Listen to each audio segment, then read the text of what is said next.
Halo semuanya, kembali lagi bersama gue Rizky Triandani, temen lo dalam berbenah bersama dengan Kevin Indarto. dan selamat datang kembali di podcast obrolan teman, podcast yang ngomongin soal finansial ya, walaupun kita semua belum meraih financial freedom. Oke, jadi sedikit recap ya dari beberapa episode. Ini episode keberapa nih, Vin? Episode ke-6 Ki. Waduh, udah lumayan. Oke, ya udah lumayan ya. Untuk seseorang yang jarang konsisten ya, Vin. Jadi ini udah lumayan sih. Nah, jadi kemarin nih kita udah bahas soal cara ngatur duit, nyatet pengeluaran, ngomongin dana tabungan versus dana darurat, terus ngomongin juga bedanya bisnis dan investasi, dan terakhir kita ngomongin soal instrumen investasi yang lagi kekinian nih, kayak saham, reksadana, tabungan emas, dan kripto ya kemarin ya. Walaupun kripto agak sedikit sih dibahas, nanti akan ada bahasan khususnya deh. Nah, dari semua itu kita udah masuk ke yang lumayan action nih. Lebih ke action nih sekarang. Kalau kemarin kita bahas soal sharing-sharing soal teori-teori, terus pendapat-pendapat kita. Nah, kali ini yes, tetap sama aja sih bahas soal sharing dan pendapat kita juga, tapi ini lebih ke arah step by step cara untuk berinvestasi, terutama di saham ya. Kita mulai dari saham dulu. Nah, menurut lo, Pin? Menurut lo? Oh ya, sebelum itu maaf sebelumnya ada teman kita nih, lupa nih. Gue lupa nih, sorry. Jadi ya seperti biasa kita nggak bakal berdua doang ngebahas ini, kita bakal ngajak teman kita, dan teman kita nih udah sempat hadir di episode kedua soal ngatur duit. Nah, ini dia teman kita, Vina. Jadi gue nggak di-spill. Halo Vina. Halo, terima kasih udah undang aku lagi. Iya, ini sebenarnya kehabisan ini sih, kehabisan tamu sih. Kehabisan narasumber ya. Iya. Kehabisan tamu apa kehabisan teman ini, Ki? Ini emang the real ini sih, apa friends with benefit sih, in positive way. Tapi in positive way. Benar. Vina, apa kabar, Vin? Baik, alhamdulillah. Sehat. Kalian apa kabar? Gue baik-baik aja dan sudah vaksin dosis kedua. Alhamdulillah. Alhamdulillah. Ada efek samping tuh, Ki? Amin. Ada sih. Aman. Ada. Susah tidur dan pengen banyak makan. Oh. Bagus dong, ningkatin imun sama ningkatin berat badan. Bener sih. Enggak sih, itu cuma alibi doang sih. Oke. Hari ini kita mau bahas apa, guys? Oke, jadi kita bakal bahas soal step by step cara berinvestasi. Oh ya, by the way, Vina, lu udah mulai berinvestasi belum ke saham nih? Udah. Nah, lu selain di saham, apakah lu main juga di reksadana atau tabungan emas? Aku main reksadana, saham main, emas juga. Oh, jadi berarti semuanya lu investasiin gitu ya? Kripto sih, karena aku belum ngerti. Aku masih proses belajar. Sebenarnya bukan belum ngerti sih, cuman aku belum lebih berani aja. Oh gitu, oke. Tapi udah lama tuh, Vin. Kalau yang lain ini, yang 3 ini lumayan sih. Tapi kalau dibandingin kakak aku jauh ya, soalnya kakak aku udah dari SMP kayaknya. Waduh, ngajarin keren. Dari dulu mamaku sebenarnya udah ngajarin, cuman karena aku ini kayaknya kebanyakan ini ya, visi dan misi foya-foya. Jadi aware-nya tuh lebih cepat kakak aku gitu loh. Tapi keluarganya melek investasi nih, Ki. Iya, menarik ini. Bagus sebenarnya. Iya, jadi dari dulu, bahkan dari kakakku SMP sih sudah diajarin. Jadi pas dong ini narasumbernya nih kan, Vin. Enggak lah, tapi kan itu kakak gue. Dong. Kan itu kakak gue dan mama gue. Ya, nanti mungkin kapan-kapan ibunya ya di sini ya. Masih belajar cuy. Ini kan gue mau belajar sama kalian berdua. Apalagi Kevin yang dananya udah kita ngobrol bukan belajar ya. Iya sih. Tapi kan lu yang pakarnya, Vin, di sini, Vin, di antara kita, Vin. Lo kan apalagi lu udah mencapai 100 juta pertama. Ini kukat. Oh, dia bukan umur 25 100 juta lagi ya dia. Iya. Kayaknya umur 25 1 miliar. Amin. Ya. Amin.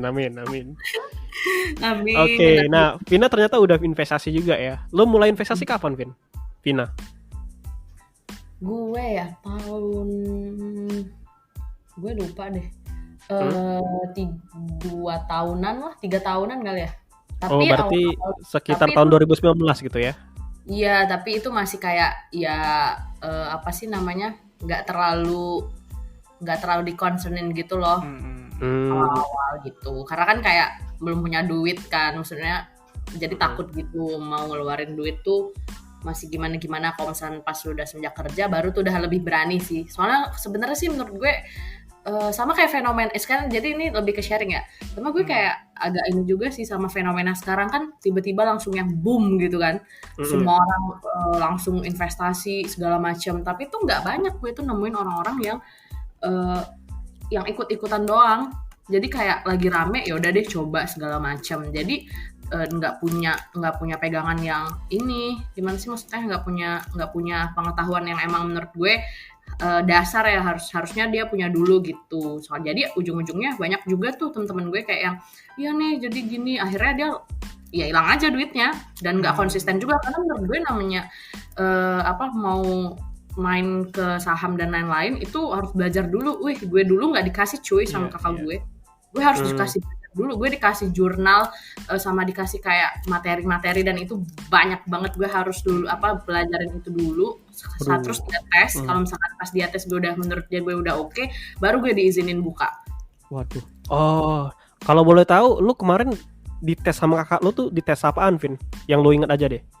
Dites jadi dari dia tuh ngasih tahu dulu kan dasar-dasar. Misalnya nih kayak reksadana tuh ada macamnya apa aja sih, terus bedanya apa. Terus misalkan kan banyak ya instrumen investasi kan. Nah dia juga kayak kan aku kan namanya adek ya, kayak mau nyontek doang kan biasanya. Terus dia ngelarang aku tuh, enggak, kamu harus cari tahu sendiri, kamu butuhnya tuh enaknya di kamu tuh pakai apa, terus butuhnya apa, disesuaikan dengan yang kamu punya, terus disesuaikan dengan ilmu yang kamu miliki gitu. Karena ya percuma kalau lu ikut punya gue tapi lu nggak paham gitu kan dengan aplikasi yang punya gue dan lain-lain itu. Jadi pas jadi mulai dari buka instrumen investasinya sampai konten-konten dalamnya kan dari aplikasinya itu ya gue dites dulu waktu itu, kalau ini buat apa gitu-gitu. Memang enggak semua sih, karena kan di dalam aplikasi itu banyak ya.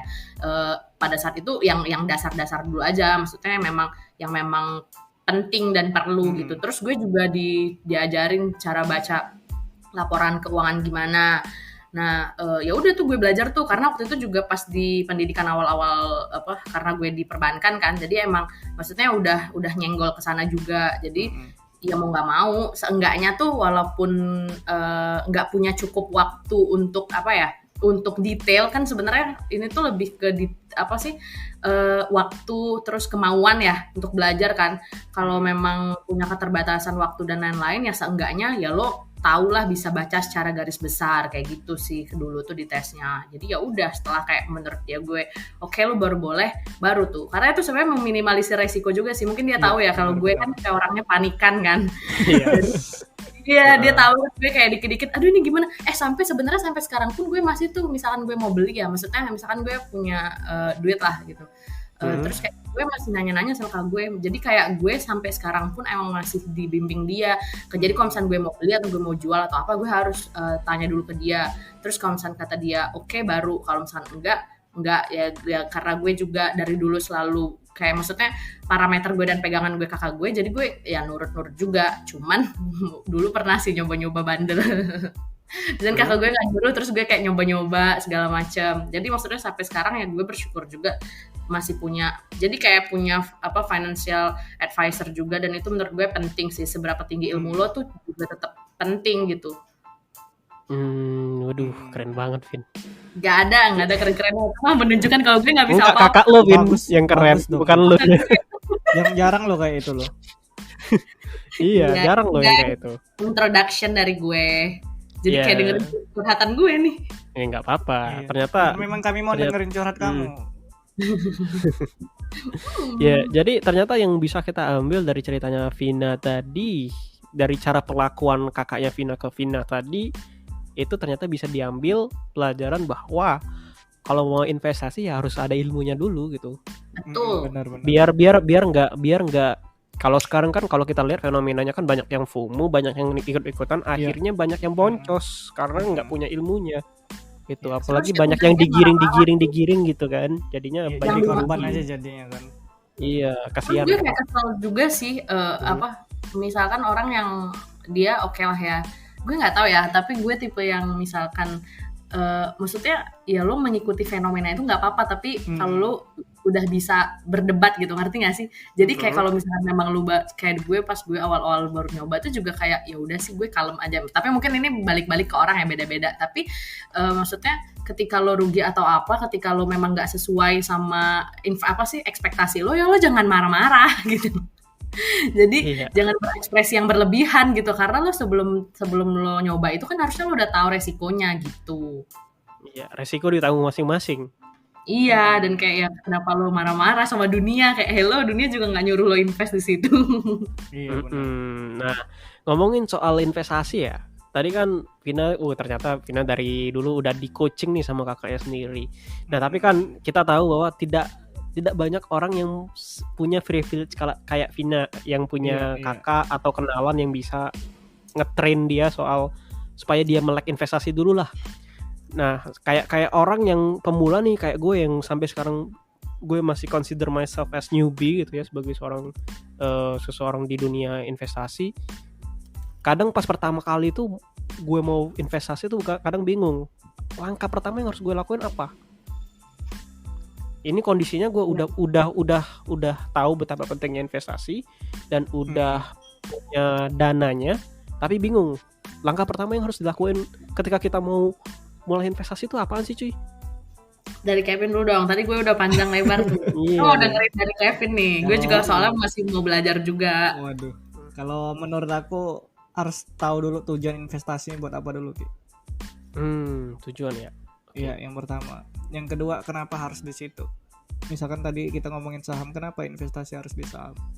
Ini Pin, misalkan lagi booming Pin dan sebagai itu bentuk salah satu alasan, bisa dikatakan alasan.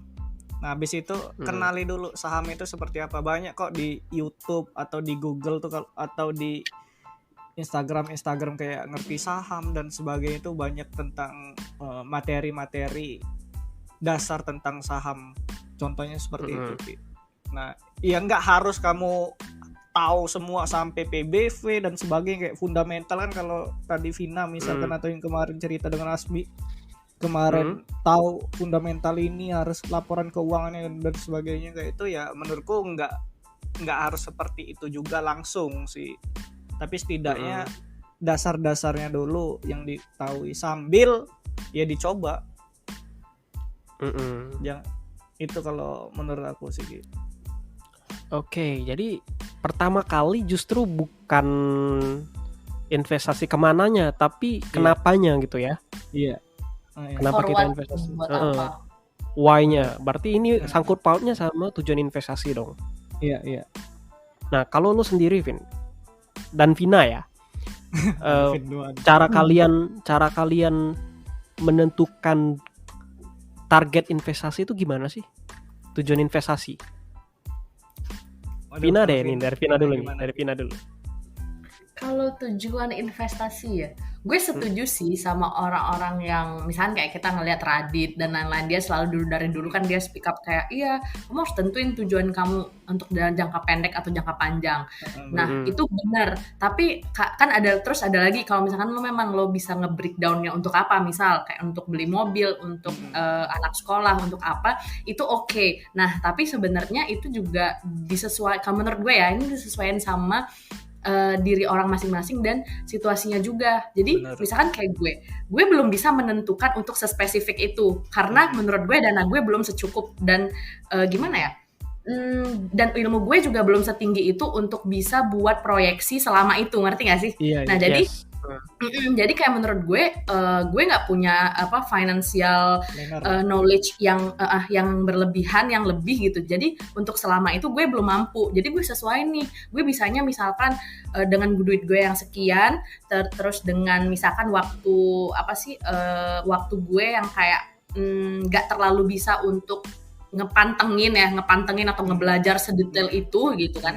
Jadi ya gue sependek, jadi gue jangka pendek dulu aja gitu. Dan sebenarnya kalau lu tanya tujuan gue buat apa, sebenarnya gue juga nggak tahu kalau di spesifik tujuan gue buat apa. Tapi gue udah tahu ini untuk jangka maksudnya gue akan menabung ini, ngebuatnya dalam gimana ya, timelinenya yang pendek tapi semampu gue gitu kan, tapi untuk tujuan yang panjang gitu, ngerti gak sih? Tapi kalau mau dispesifikin, ya itu gue nggak tahu karena ilmu gue juga belum bisa untuk memproyeksikan segitu. Tapi dalam waktu dekat nih, gue cuman ngekat sampai 5 tahun ke depan. Jadi kayak oke, gue nabung sekarang atau yang gue investasikan sekarang itu yang mau gue lihat 5 tahun ke depan gitu. Kalau gue lumayan loh 5 tahun loh. Iya, tapi belum yang kayak, maksudnya kalau misalnya kita ngelihat YouTube dan lain-lain kan udah harusnya kayak Adit aja kan, iya kamu harus udah sampai anak kamu ini. Nah, gue ngerasa gue belum mampu sih untuk memproyeksikan sejauh itu. Jadi gue buat timeline gue sendiri. Ini gue invest sekarang yang pengen gue lihat 5 tahun ke depan gitu. Tuh kalau gue. Kalau lo gimana, Vin? Ya, sebenarnya kurang lebih sama sih kayak dengan Vina. Tapi yang pertama, kalau orang sampai bisa memproyeksi sampai 15 tahun bahkan 20 tahun ke depan, mungkin jatuhnya bukan ke kita sendiri yang buat target, tapi biasanya dibantu orang yang profesional sih biasanya kayak itu. Betul. Yang kayak Radit tadi kan, dia ada financial planner-nya sendiri kan. Cuman kemarin juga aku pernah, dulu aku nyari-nyari juga tuh Ki, biaya financial planner berapa tuh. Waduh Ki, kalau dihitung setahun kayaknya besar lah bayar dia daripada investasiku kan Ki. Ngidupin dia doang. Itu yang ku cari ya pada saat itu. Jadi waduh, nggak mungkin nih kan. Jadi aku buat rumus sendirilah dengan beberapa bacaan yang ku bacakan. Jadi kalau aku tadi sama juga kayak Vina, tapi kalau ku tangkap dari Vina tadi, dia dari pendek dulu ke panjang ininya apa tuh penjabarannya ya. Kalau aku buat tuh Ki, aku punya KPI Ki di kamarku, ku buat tuh KPI diriku untuk 5 tahun ke depan. Aku pengen apa? Misalkan di tahun ini pengen motor, misalkan tahun depan pengen apa, dan sebagainya sampai 5 tahun. Dan itu nggak aku batas sih, seolah-olah duit kita unlimited gitu. Okay. Kalau aku kayak itu. Nah baru nanti penjabaran per tahunnya dan penjabaran ke bawahnya mungkin lebih spesifik. Oh ini kayak misalkan 5 tahun nanti pengen punya mobil misalkan. Oke, aku tulis. Tapi kan kalau pengen punya mobil BMW kan kayaknya nggak bisa tuh. Oke, kita turunin aja. Kayaknya Ayla masih bisa cocok nih. Kurang lebih kayak itu. Jadi tentuin dulu. Abis itu ku bagi dengan nilai pendapatanku per bulan kan, gaji per bulan. Nggak bisa nih. Kayaknya kalau untuk mencapai goals tersebut. Makanya ku bantulah dengan investasi. Tapi bukan berarti target tersebut harus terpenuhi ya Ki. Jadi anggap aja 5 tahun pengen punya mobil ya, bukan berarti harus punya mobil. Karena menurutku tujuan investasi bukan harus didapatkan itu. Tetapi yang penting adalah progres dalam mendapatkannya itu. Ya kalau nanti nggak dapat mobil Ayla misalkan aku contohin tadi, oh kayaknya tapi secondnya bisa nih, kan sudah lumayan kayak itu. Oke. Ya berarti yang gue tangkep, lu itu fokus ke proses dan sebenarnya ya ini juga menghindari dari perasaan untuk ntar aja nunggu dananya udah siap gitu ya. Bener. Soalnya kan kayak biasanya nih, waduh kayaknya ntar aja deh karena nggak mungkin nih kalau misalnya targetnya kayak kamu yang kayak lo bilang tadi Vin, pengen beli mobil Ayla cuma ya dengan pendapatan saat ini kayaknya belum cukup. Nanti ntar aja deh ininya, nunggu ada income tetap yang cukup nih kalau misalnya dibagi-bagi per bulan dicicil sampai ke seharga Ayla itu. Iya. Oke, menarik nih. Sebenarnya ada lagi sih yang pengen gue tanya soal setting goals, cuma nanti kayaknya di akhir aja gue geser ya. Nah, jadi kan sebenarnya itu tadi sudah dapat nih misalnya tujuan investasi kita macam-macam lah, misalnya untuk beli mobil lah atau beli rumah lah atau modal nikah mungkin dan lain sebagainya. Cuma kan pertama kali langkahnya apa tuh? Apa tuh yang harus kita lakuin? Kalau misalnya kayak kita mau nabung kan kita buka tabungan tuh. Nah, kalau investasi tuh gimana tuh? Nih tadi Vina gimana tuh Vin? Kan gue ya. tadi kan dari kakakmu ngasih tahu oh ini nih pembelajaran tentang saham dan sebagainya. Nah, kalau ini lebih ke mungkin Saham. pembukaan tanda kutip akun saham tersebut ya. Gimana Vin Iya. kalau waktu itu kamu? Kalau aku waktu itu pas begitu udah oke nih gue mutusin buat buka. Sebenarnya gue bukanya juga waktu itu gue diem-diem guys karena gue belum lulus. Itu Anjir, nyampe- belum lulus. itu sampai lulus di kakak gue tuh lebih dosen cuy. Serius. Ada sertifikatnya berarti. Iya, terus gue pikir kayak ini kalau gue nungguin kayak approval dia kan itu bakal lama ya. Gue nggak tahu sampai kapan, maksudnya batas dia meluluskan gue itu sampai di angka berapa dan yang menurut gue kayak gimana kan. Terus akhirnya ya udah gue coba-coba buka sendiri tuh, tapi emang dari awal gue udah tahu pas begitu gue nanya instrumennya kan, terus dia langsung suruh gue belajar sendiri, terus disesuaikan sama gue dan lain-lain kan. Nah akhirnya ya udah gue memutuskan bukalah, ini boleh di-spill nggak sih? Iya.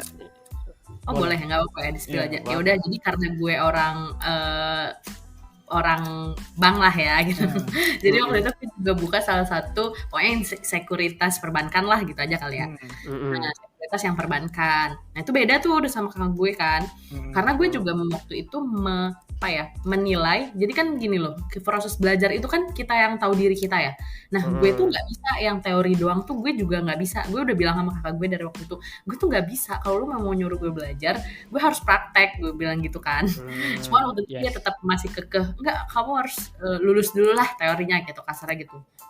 Terus akhirnya ya udah gue diem-diem gue buka secara online, terus gue buka sendirilah ya segala macam. Nah dari pembelajaran itu baru gue maksudnya teori yang gue dapetin atau yang gue pelajarin baru tuh gue aplikasiin di akunnya. Tapi langkah pertama setelah lo buat itu ya lo harus paham apa sih guys namanya, konten, bukan isi konten, apa namanya? Iya, cara Sekuritas. penggunaannya lah atau Iya, cara penggunaan di aplikasi itu. Oh. Jadi misalkan nih cara button ini untuk buy. ini gitu. Gitu. Ya walaupun lo nggak tahu detail, seenggaknya ya lo tahu secara umum lah. Iya, benar-benar. Itu sih langkah pertamanya setelah belajar ya. Tapi nggak tahu sih, ada juga orang yang kayak gue kebilang tadi tuh learning by doing kan, dia harus praktek dulu baru dia bisa belajar ya. Makanya disesuaikan sama ini diri masing-masing juga sih. Kalau lu gimana, Vin? Tambahan dari lu, Vin? Kalau yang saham atau reksadana juga awalnya dari temen sih Ki, untuk ngerekomendasi ini ada aplikasi nih namanya iPod waktu itu. Ya karena yang kayak diomongin Vina tadi, aku orangnya learning by doing sebenarnya ya, tapi tahu tuh cara beli, cara jual tahu tuh, tapi males kalau terlalu banyak teori dan sebenarnya Iya, tinggal bener. daftar aja, kayak ini cara yang beli, kayak ini jual. Ya walaupun Lebih mungkin lengket kan. ya kayak aku bilang waktu di episode sebelumnya kan Ki, ya aku keluarin duit 500.000, ya sudah, kalau hilang nggak apa-apa, yang penting aku ngerti tuh seluruhnya tuh. Walaupun Duit belajar ya, pakai duit belajar ya, Sama, walaupun gue nggak juga hilang gitu. juga sebenarnya.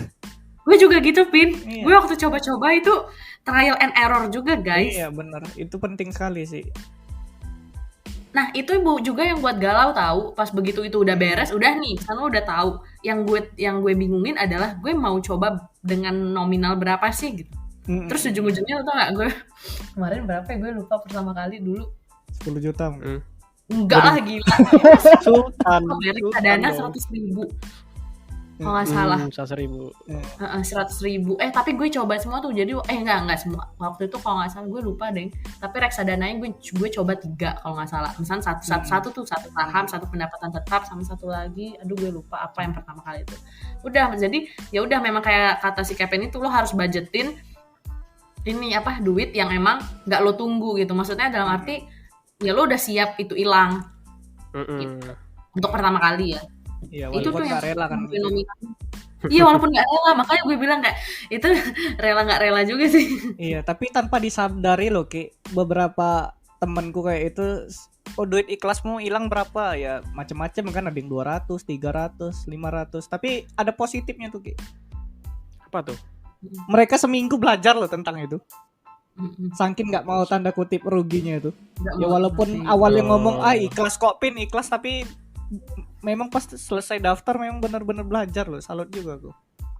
Iya, karena nggak mau rugi. Tapi Iya. sebenarnya ujung-ujungnya sebenarnya kalau lu nggak ambil dalam waktu dekat juga Iya. ya aman-aman aja. Itu kan kayak nabung. Benar. Maksudnya tanpa lo ngerti, jadi kayak gini loh, tanpa kalau emang lo ada kemauan, even lo belum punya waktu untuk belajar atau apa, ya itu duit tuh nggak hilang selama lo nggak Iya. lo ganggu, itu tetap jatuhnya kayak tabungan Iya, gitu. selama nggak dijual nggak akan rugi atau untung kan kayak gitu. Cuman tadi Jadi kayak apa tuh pas supaya untuk meminimalisir kerugian juga menurutku, tentuin dulu pas kamu nabung saham tuh kira-kira berapa tahun pengen kamu ambil, karena itu berpengaruh sekali terhadap psikologis sih gitu.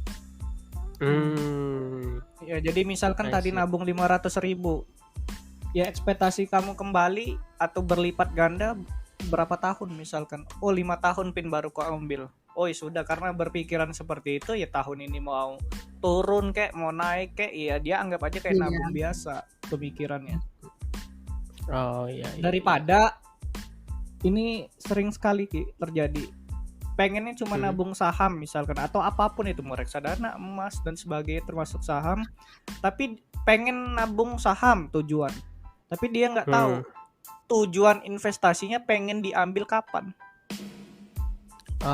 Karena dia nggak bisa nentuin tujuan itu, akhirnya tanda kutip dia terbawa-bawa oleh pasar. Maksudnya lagi turun panik, lagi naik FOMO, beli terus. Nah kayak itu jadinya. Jadi menurutku selain kita buka tabungan akun rekening juga perlu juga untuk untuk buat target kapan kira-kira duit itu akan kita ambil atau panen lah. Iya. Berarti kalau lo ini ya Pin, duit yang lo investasiin, maksudnya lo punya timeline kapan lo mau ambil ya? Iya jelas lah. Terus jadi lo nggak ini dong? Jadi lo nggak, maksudnya jadi lo ngikutin pasar nggak? Itu kan untuk menentukan awalnya tadi kan aku bilang tadi ini awalnya, sorry. Punya KPI tadi kan, target nih gini. Itu kan untuk psikologis di awalku aja, biar aku kalau turun nggak panik dan sebagainya, Vin. Cuman pada prakteknya ya tetap aja sebenarnya juga dipantau. Tapi karena pemikiranku tadi, punya target tahun depan diambil, ya nggak terlalu panik-panik kalau turun, justru beli kayak itu. Sama.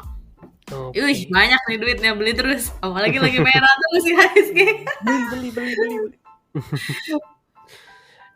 Tapi kalau kasusnya begini gimana, Vin? Misalnya nih, target lu KPI tadi kan 2 tahun misal.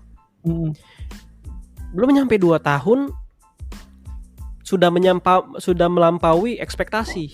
Misal let's say lu proyeksi lu dalam 2 tahun lu hasilnya tuh kayak dapat 1 juta misalnya. Ternyata dalam waktu 1,5 tahun itu udah lebih, misalnya jadi 150 juta. Apakah lu langsung, karena itu kan sudah mencapai target, dong. Apakah lu langsung ambil atau lu tunggu dulu sampai batas waktunya 2 tahun selesai baru lu ambil, atau lu langsung begitu nyampe nominalnya lu langsung hajar ambil gitu? Oke, yang pertama aku nentuin tahun itu kira-kira ekspektasi itu kalau dapat uang segitu di tahun keberapa, makanya tentu ke tahun.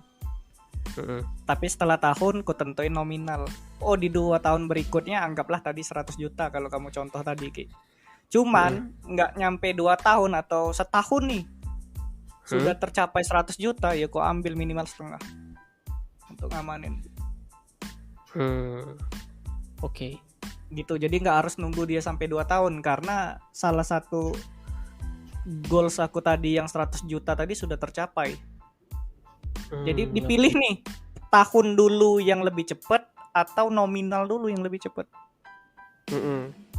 Nah gitu. Tapi kalau tahun lo udah nentuin ketika pasar lagi nggak dukung juga, emang lo bakal jual juga? Enggak lah, pasti lo tahan kan? Ya kalau aku pribadi setiap 6 bulan selalu ku review keuanganku. Jadi misalkan ya walaupun misalkan lagi nggak sehat nih, ku review kemarin kan lagi banyak anjlok tuh, terutama kripto kan. Tidak sesuai ekspektasiku lah beberapa. Ya sudah selama 6 bulan kemarin ku review kira-kira kalau ditaruh di sini ini sudah untung nih, walaupun sebenarnya bisa lebih lagi seharusnya, cuman kayaknya beresiko kalau untuk pasar saat ini. Ya udah aku pindahin ke instrumen yang lain. Jadi setiap 6 bulan kita review juga. Dan rugi nggak apa-apa, cut loss nggak apa-apa. Kalau sejauh ini nggak pernah rugi. Kalau mungkin ya kalau di satu tempat menurutku misalkan di saham aku lagi rugi. Lagi rugi. Tapi biasanya di instrumen lainnya biasanya untung. Jadi itulah pentingnya kita untuk membagi pos-pos keuangan tadi. Kalau kita naruh tadi di cuman saham, misalkan saham lagi anjlok, ya rugi lah pasti. Makanya tadi aku pecah-pecah sebenarnya untuk ngamanin. Kalau lagi naik ada yang juga yang turun dan sebagainya. Jadi nggak mungkin semuanya turun atau juga nggak mungkin semuanya naik. Biasanya kayak itu kalau kasusku. Oke, berarti diversifikasi itu penting ya? Nah, iya diversifikasi bahasanya. Itu menurutku lebih penting. Kecuali tadi, kalau itu lagi rugi ya gimana Pin? Ya, aku balik lagi pertanyaanku. Kamu naruhnya di satu pos atau gimana? Ya kalau di satu pos ya nggak mungkin juga kamu ambil karena posisinya lagi rugi kan. Cuman kalau kita punya banyak pos, di saham Pin lagi merah nih, kayaknya bagus untuk dibeli. Ya sudah, di instrumenku yang lain yang mana yang untung, ku tarik, ku masukin di saham tadi ataupun sebagai pos-pos yang lainnya juga kayak itu juga. Jadi bukan berarti aku punya target 2 tahun ku biarin aja tuh, enggak juga. Pasti selalu ku pantau dan juga selalu ku review biasanya tiap bulan, ya minimal 3 bulan sekali lah. Oke. Jangan sampai juga kan tiba-tiba pas buka kan 2 tahun lagi kan, lah kemana nih uang? Nah, itu. Oke. Kalau Vina gimana, Vin? Lo kalau misalnya kasusnya kayak tadi, performance portofolio lo itu melampaui ekspektasi lo, sedangkan timeline-nya masih di bawah target deadline lo. Apa yang lo lakukan? Apakah lo langsung jual setengah atau jual setengah kayak Kevin tadi, atau lo biarin dulu sampai mentok di deadline? Gue kalau sebenarnya gue ngeliat dulu nih ini maksudnya keuntungannya berapa kan, dan sikonnya juga. Tapi kalau in case kalau misalkan memang dia menurut gue gede atau gimana, gue bakal TP lah, gue bakal jual lah. Gue bakal take profit. Cuman abis gue jual, nah itu duitnya misalnya nih udah dapat kan, itu nggak gue apa-apain, jadi itu bakal gue beli lagi. Jadi sebenarnya sama sih kurang lebih kayak Kevin ya, tapi even lu emang nggak mau lu beli di tempat lain atau lu ya udah lu beli saham lain. Jadi maksudnya kan kalau misalnya Kevin tadi kan perpindahannya antara ini ya, maksudnya kripto dan saham ya. Nah karena gue nggak main kripto kan, jadi kalaupun emang duit yang gue jual, hasil yang gue jual itu ya gue beliin lagi saham yang lain yang menurut gue apa yang mau gue beli, dan itu nggak langsung gue beliin semua, tetap gue bagi lagi nanti jadinya misalkan ke berapa. Jadi duitnya tuh muter lagi gitu. Maksudnya jadi kayak tetap nggak gue ganggu gitu. Karena menurut gue duit yang kita investasiin tuh ya jangan lo ganggu dulu, jangan lo jadiin buat sehari-hari dan lain. Kan biasanya orang kan suka terlena ya. Udahlah gue punya untung ini, gue beli ini deh. Nah, bentar lagi iPhone 13, Bun. Apa? Bentar lagi iPhone 13. Nah itu dia. Enggak lah, gue gak pakai iPhone, tenang guys.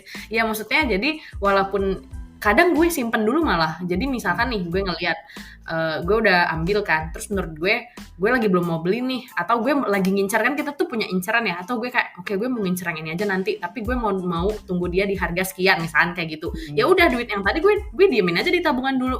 Gue diemin di tabungan sampai sambil mikir kan, maksudnya gue mau tetap yang itu atau gue mau coba yang lain atau segala macam. Karena menurut gue ya nggak masalah juga selagi lo nggak ganggu.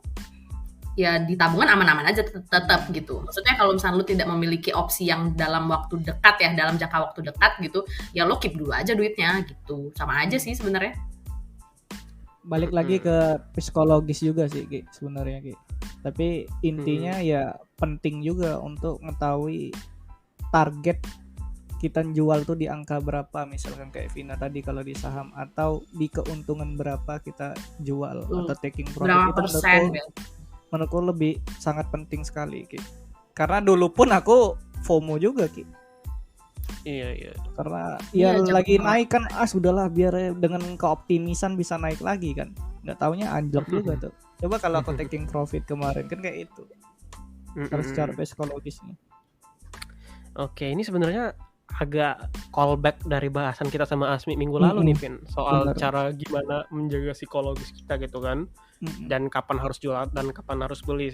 Ya ini sebenarnya menegaskan kembali bahwa langkah pertama sebelum investasi ya harus tahu tujuan dan harus ada ilmunya gitu kan, biar kita tahu kapan harus jual dan kapan harus beli gitu ya. Tapi jangan berpikir juga Ki, nanti ribet lah, kan orang tuh banyak pas dijelasin apa itu, kamu harus belajar dulu, langsung berpikirnya harus kayak punya gelar dulu untuk mainin saham, saking pusingnya tuh kan, udah mikirnya kemana-mana kan, atau harus punya modal besar kan dan sebagainya, akhirnya nggak jadi. Atau gini, Vin, solusinya, Vin, Apa? ikut perguruan kakak Vina tadi. Tapi zaman sekarang tuh udah banyak tahu. Lo tau nggak, sampai dulu gue tuh disuruh kakak gue ikut workshopnya kan, maksudnya setiap sekuritas kan punya ini apa sih nyebutnya, workshop Iya. Kayak Itu webinar kan, gitu ya. webinar gitu, sesimpel itu. Bahkan ya dulu itu kakak gue tuh, ini gue kayak perbandingan ya, sebenarnya gue udah masih jauh banget sih dari kakak gue. Nah dia tuh dulu sampai dia belajar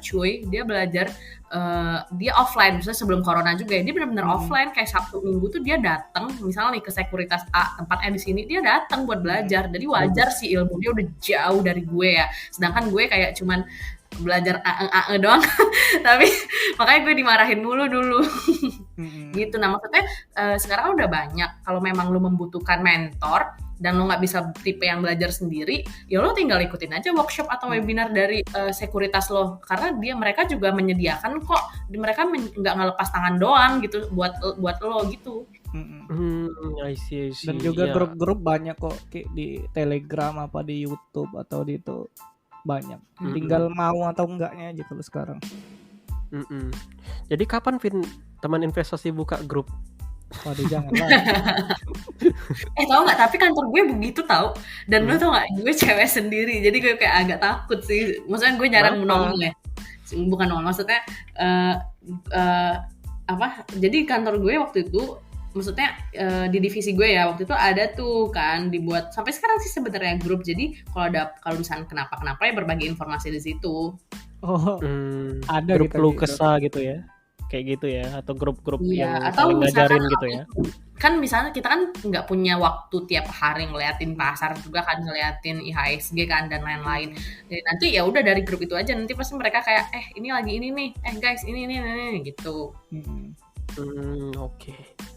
Nah, dan sebenarnya menurut gue ya, informasi lo jangan maksudnya lo harus banyak baca berita, atau nggak sih, kayak kuncinya tuh sebenarnya baca berita. Kalau lo mau memantau pergerakan pasar, lo harus tahu informasi terkini gitu loh. Nah itu penting, itu juga waktu itu diajarin kakak gue, intinya itu lo harus peka sama berita terbaru, karena harga pasar nyesuaiin ekonomi secara makro. Terus pas gue pas gue sambil jalan, bener, dalam 1 detik keluar berita dan dalam 1 detik udah langsung berubah cuy. Iya. Oke, menarik nih. Harus mantengin berita ya. Jadi jangan cuma mantengin berita gosip doang cuy.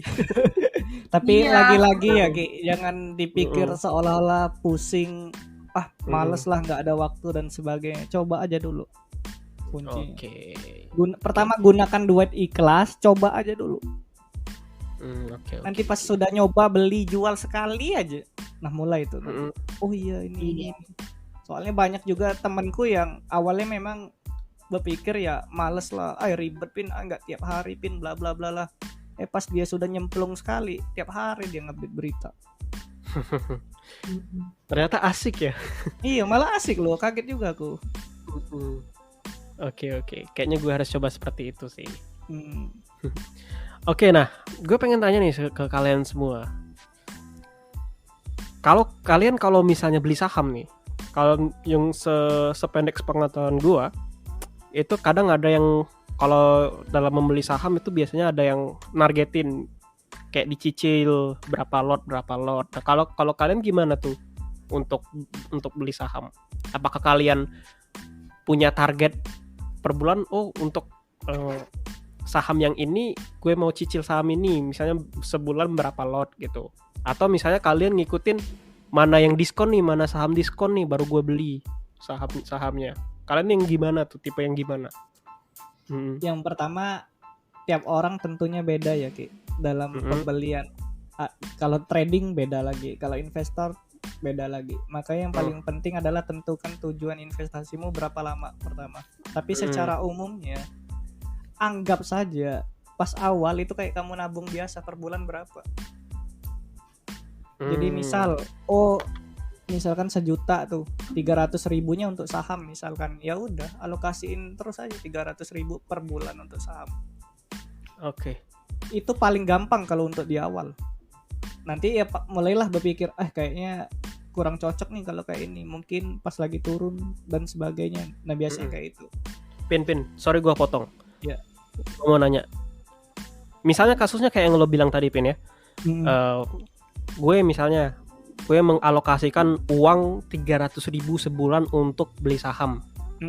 Dan gue tipikal yang gue maunya saham beli saham, gue sudah nentuin saham-saham blue chip yang pengen gue cicil per bulan dengan uang 300.000 tersebut. Iya.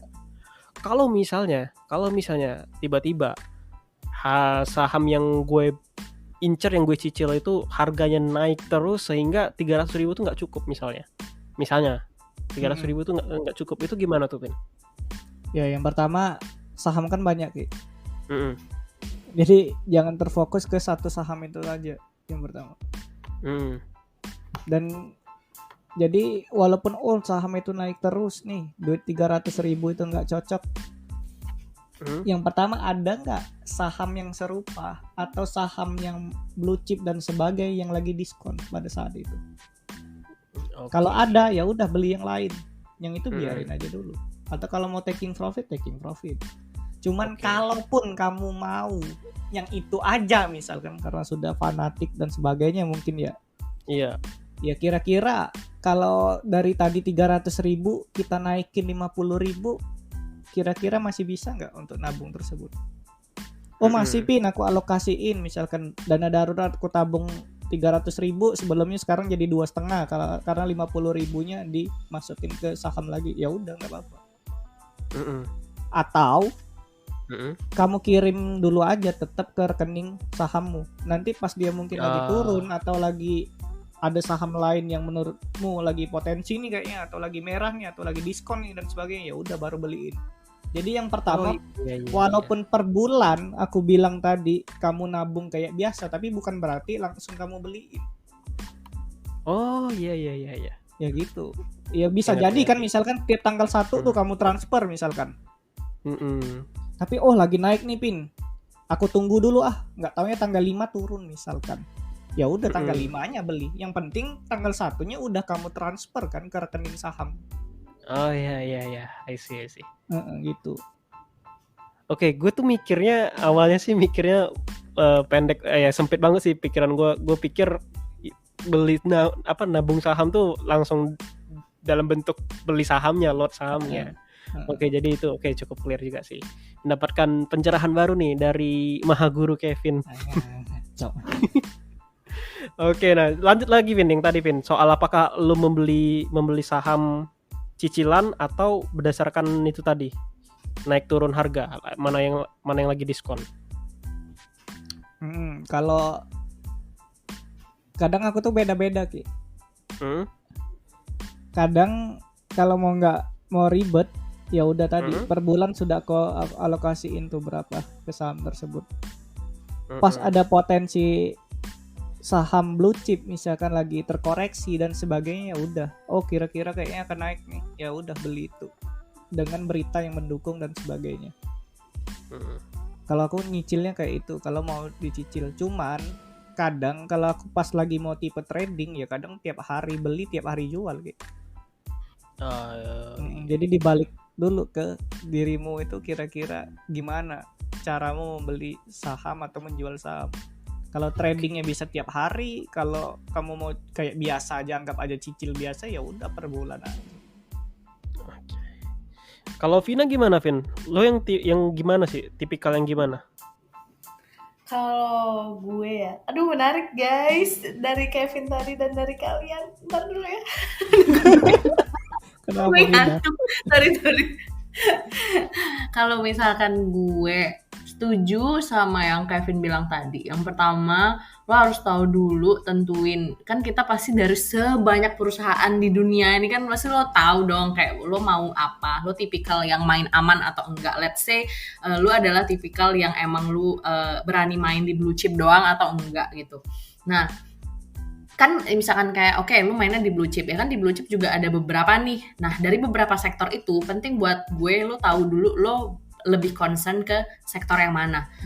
Misal lu mau sektor perbankan, ya udah, jadi lu bisa ngelihat atau ngebandinginnya dari beberapa kantor atau beberapa perusahaan di sektor itu gitu. Jadi di apa ya namanya, dikelompokin lagi gitu kalau untuk nentuin ya, nentuin. Nah, jadi kelihatan gitu, maksudnya pergerakannya tuh kelihatan, tahu gitu. Nah, terus yang kedua, ini kalau misalnya untuk awal-awal juga ya, kayak yang gue bilang di awal tadi, lo harus bisa baca kondisi perusahaan itu, nggak usah muluk-muluk deh, nggak usah sedetail-detail itu, tapi lo bisa baca secara akumulatif. Misal tahun lalu dia di angka berapa sih average-nya gitu, terus 2 tahun lalu dia di angka berapa sih, jadi lo tuh bisa atau misal kayak 5 tahun terakhir, jadi lo bisa tahu kira-kira sebenarnya ini perusahaan tuh biasanya atau amannya di average berapa sih harganya gitu. Nah, jadi lo punya benchmark ketika harga itu, atau ketika pada saat lo mau beli itu dia misal nih dia tinggi banget dari harga dia rata-rata, atau misalkan dia kecil banget dari harga dia rata-rata. Nah, di situ kan lo bisa tentuin, oh lo mau beli yang itu atau enggak gitu. Dan maksudnya antar perusahaan itu yang gue bilang tadi, per sektor tadi, lo udah bisa benchmark kira-kira kalau misalkan gue beli di sini untung nggak ya gitu, atau misalkan dibandingin sama yang perusahaan yang sama jenisnya, sektor yang sama, terus sama-sama blue chip misal, terus kayak sama-sama performanya biasanya average-nya di harga sekian. Nah, lo bisa tentuin tuh, lo bisa bandingin, karena menurut gue kita nentuin itu kita harus punya benchmark kan, kita harus punya perbandingan, dan perbandingan itu kalau lo mau sebanyak itu, iya, maksudnya lo bakal bingung juga, jadi dikerucutin lagi kayak gitu. Oh ya Ki, aku mau nambahin ya Ki.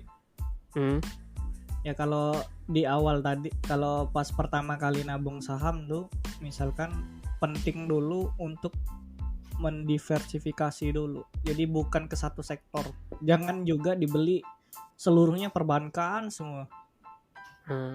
Tapi dipecah dulu. Ada yang misalkan biasanya maksimal 4 atau 5 sektor. Misalkan satu perbankan, 2-nya konsumen, pertambangan, konstruksi dan sebagainya.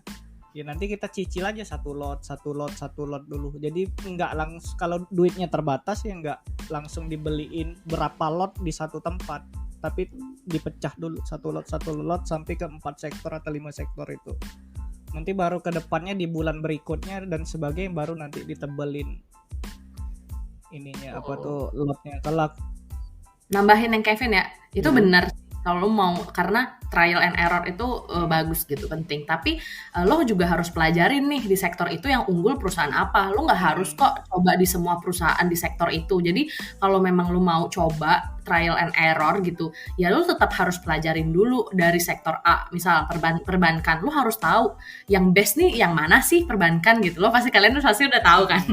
Nah, maksudnya kan lu harus ngelihat dulu nih pergerakan dia yang aman, yang stuck aja kan kita lihat beberapa perusahaan kan ada yang stuck gitu-gitu doang, naik enggak, turun enggak, ya lo disesuaiin dulu sama lo, kira-kira lo tipikal yang mau gimana nih, emang lo mau dengan yang stagnan kayak gitu terus misalkan di sektor lainnya kan ada beberapa perusahaan misalkan yang memang dia banyak ya dalam satu sektor itu, lo harus tahu yang megang nih siapa sih gitu, yang aman nih siapa sih gitu. Jadi walaupun emang lo mau coba, ya lu nggak harus semuanya lu coba gitu. Jadi tetap lu harus tahu, lu harus pegang perusahaan-perusahaan unggul yang menurut lo memang oke gitu. Iya. Di beberapa sektor dan cari terbaik menurutmu di masing-masing sektor itu berapa saham apa gitu. Dan dibuat list lagi sih kalau misalnya gue. Karena kan karena menyesuaikan duit gue ya, yang dengan harga yang misalkan yang nggak murah gitu. Karena kalau misalnya rata-rata perusahaan yang bagus kan maksudnya ya let's say bisa dibilang mahal lah ya untuk ukuran kita gitu, atau untuk ukuran baru mulai gitu. Ya lo harus sesuaiin di list lagi nih. Misal lo harus tetap ambil yang the best dong, the best dari yang the best menurut lo. Habis itu misalkan lo udah nyoba, nah lo udah bisa pelajarin kan, lo evaluasi, sebulan nih dia naik berapa, terus sebulan turun berapa, terus misalnya lo mau coba, ya udah, jadi lo udah punya list, jadi nggak asal comot juga. Jadi dari punya list itu baru lo sesuaiin sama kondisi dan harga pasar tadi, yang lo udah tahu nih kira-kira dia nih mostly itu di harga berapa sih gitu, secara average ya, atau secara beberapa tahun ke belakang.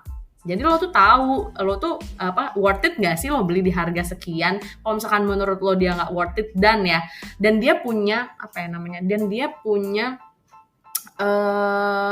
intinya kan kita tuh bisa main insting juga ya. Ketika lo punya insting, nggak kok gue bisa keep dulu dan gue akan beli dia di harga sekian, ya udah lo keep aja dulu gitu. Masuk lagi tuh sama kayak yang Kevin tadi, nggak harus lo punya duit lo langsung beliin. Kalau emang nggak mau ganggu, ya lo taruh aja di tabungan saham lo, tapi nggak usah lo apa-apain. Ketika lo menurut lo udah oke nih, udah siap lo beli, ya lo baru tinggal lo beli gitu. Tinggal lo boom mau beli berapa. Misalkan duit lo udah banyak, ya lo langsung boom aja. Misalkan mau beli berapa, atau lo bagi lagi tadi yang ranking 1, 2, 3 lo bagi-bagi tuh 2 slot misal kayak gitu. Oke. Menarik banget nih bahasannya. Gue belajar banyak nih dari kalian berdua. Ada yang pengen gue tanyain lagi nih. Kemarin kan kita udah bahas soal fundamental investor sama technical investor kan, Vin, sama Asmi. Nah, gue sempet membaca sebuah istilah, nggak tahu istilah baru atau bukan ini, cuma baru gue temuin. Yaitu istilah bandarmologi. Apakah bandarmologi itu, Kevin? Waduh. Belajar nih kita. Atau Vina tahu nggak istilah Kevin bandarmologi? aja lah. Kevin lebih expert kok. Gimana, Vin? Kalau dulu aku ngenalnya saham tuh cuman invest gitu. Nggak ada tuh namanya trading. Yes. Pas kenal trading baru tuh nemu istilahnya bandarmologi. Jadi namanya kan pasar, Ki. Tanda kutip ada orang mau nyari keuntungan yang lebih cepat kan sebenarnya. Atau goreng lah istilahnya. Ya, jadi seseorang atau perusahaan dan sebagainya itu yang tanda kutip menggerakin saham tersebut untuk naik sampai berapa tuh, atau turun di bawahnya sampai berapa. Broker lah istilahnya.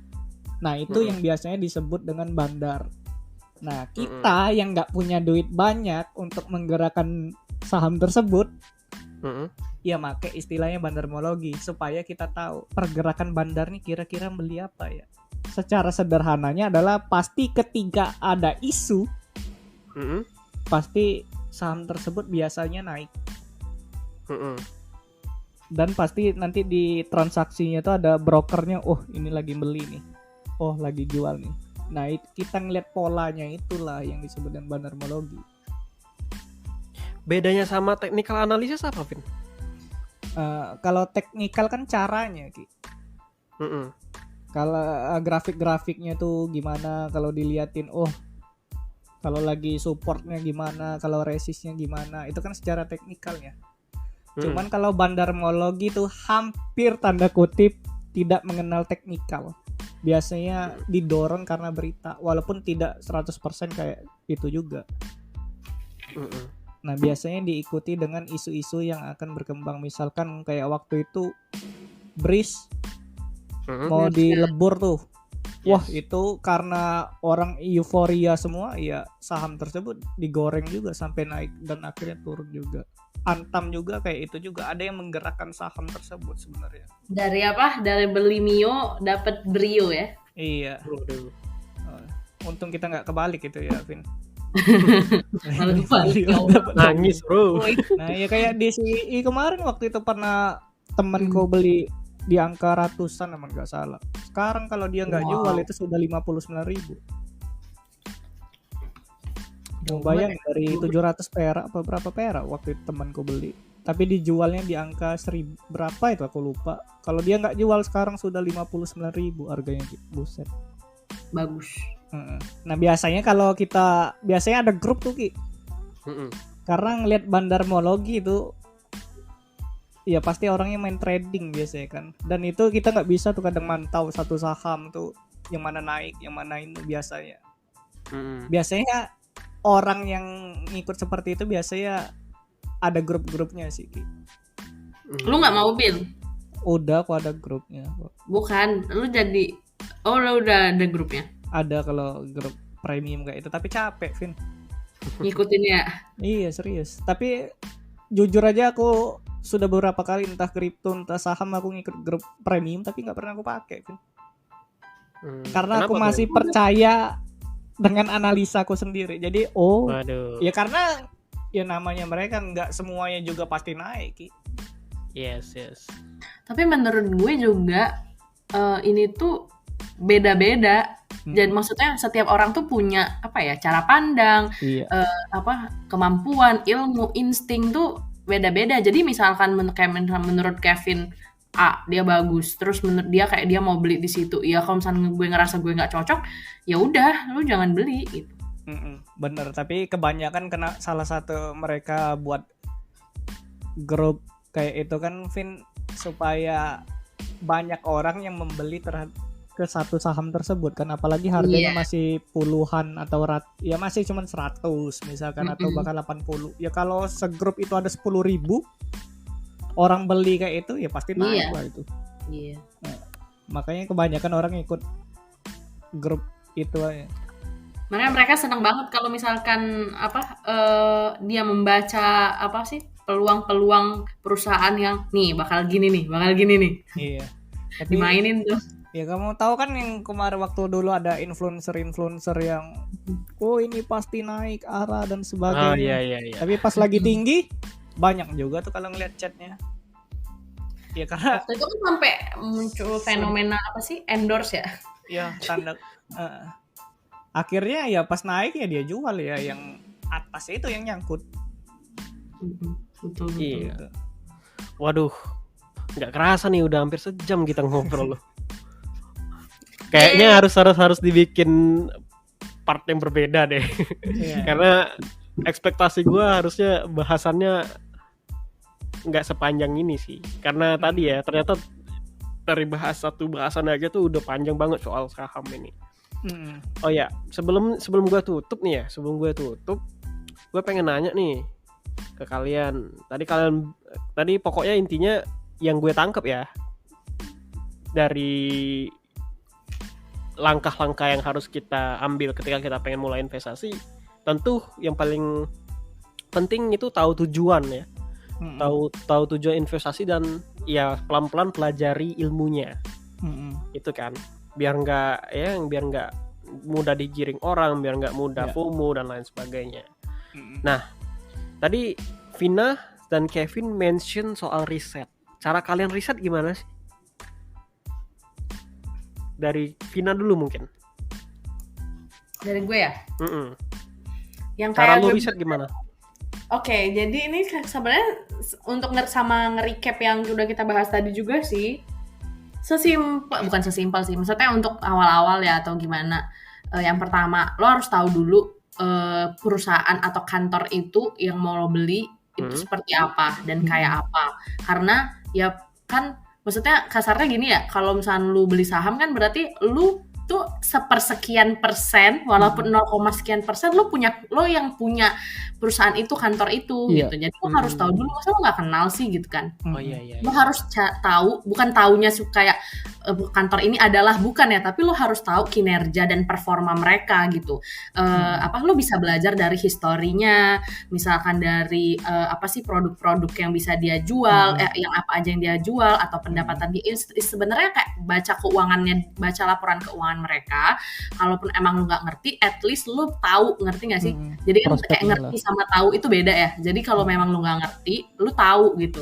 Nah, abis itu ya udah, abis setelah lo tahu, baru disesuaiin tuh tadi sama misalkan beritanya, kira-kira dia nih ada isu negatif apa sih? Nah itu penting tuh pas awal-awal. Jadi setelah lo tahu internalnya, lo juga harus tahu eksternalnya dari perusahaan itu. Kalau untuk riset perusahaan ya. Oke, itu dari Vina. Kalau dari Kevin gimana, Vin? Cara lo riset gimana?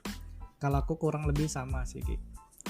Tapi kalau memang berat sih untuk mengetahui laporan keuangannya tadi, ya paling gampang tuh dari berita gitu. Atau sebesar apa perusahaan tersebut, atau terkenal apa perusahaan tersebut. Misalkan ada 2 bank pembanding, kira-kira dari bank BUMN ini dengan bank biasa ini, kira-kira yang tanda kutip lebih diketahui orang tuh yang mana?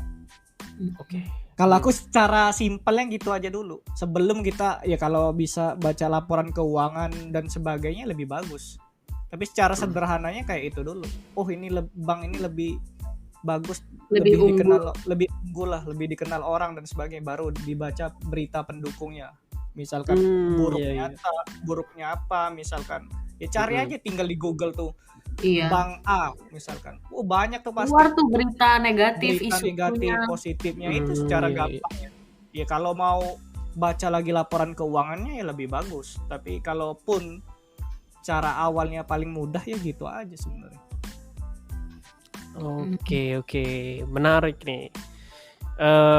Kayaknya untuk bahasan topik kita kali ini segitu dulu kali ya. Nanti untuk bahasan selanjutnya mungkin ada di episode yang berbeda. Gue mau tips dong, tapi ini simpel sih tipsnya. Oke, nggak apa-apa, Vin. Menurut gue ini tips yang krusial. Menurut kalau gue ya gitu. Lu jangan investasi dengan ngutang. Itu penting sih. Iya bener. Setuju. Kayak itu simpel banget sih sebenarnya, receh ya. Tapi itu prinsip dan itu penting sih, karena itu resikonya tuh gimana ya, gede lah menurut gue ya. Gitu. Untuk diri lo sendiri, maksudnya untuk psikologi lo sendiri, untuk mental lo sendiri, dan juga untuk finansial lo gitu. Maksudnya kan ngutang ini banyak ya, ngutang bisa dengan orang, atau lo bisa nyicil, kan sekarang beli saham bisa nyicil ya, atau bisa apa. Nah maksudnya lebih better sih, maksudnya better kalau bisa dihindari gitu. Mending lo tahan dulu, lo beli yang semampu lo gitu, daripada lo harus ngutang gitu. Itu tips dari gue ya terakhir. Iya, atau jangan pakai uang pokok lah ya, uang dapur gitu. Iya, mungkin Kevin juga ada tips terakhir mungkin. Yang paling penting, kenali dulu perusahaan yang mau kamu investasiin. Jangan asal aja. Jangan cuman sekedar nebak-nebak aja. Benar. Itu karena yang biasanya kadang disebut orang, pin saham tuh judi ya, karena kayak itu caranya. Nah ini serius loh, ini banyak sekali loh. Banyak waktu dulu kalau orang bilang pin saham tuh judi kata bapak aku. Ya gimana caramu? Ya ini pin nebak-nebak. Ya gitulah, wajarlah dia omongin judi. Bener. Padahal saham tuh yang maksudnya dia ilmu, beneran punya ilmu kan, harus ada ilmunya gitu ya. Dan dia ini nyata gitu loh, maksudnya kan kalau judi itu kalau dia goror ya, kalau iya sih.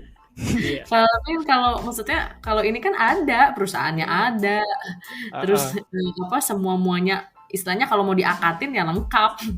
Waduh, anak perbankan banget nih. Ya gitulah, Oke. semoga sedikit banyaknya bisa membantu ya. Tapi ini Iya. balik lagi, semua orang beda-beda, jadi kalian harus sesuaiin sama diri kalian sendiri. Iya, bener banget. By the way, thank you ya Vina udah mau ngobrol lagi sama kita nih. Sama-sama guys, seru Banyak dong. sekali ilmunya dari Excited Banyak loh gue. banget. Jadi buat teman-teman ya, buat teman-teman yang dengerin episode ini, ambil yang bermanfaatnya. Karena kita ini cuma sharing doang, kita bukan pakar, bukan ahli segala macem, master kecuali Kevin ya. Ngaco.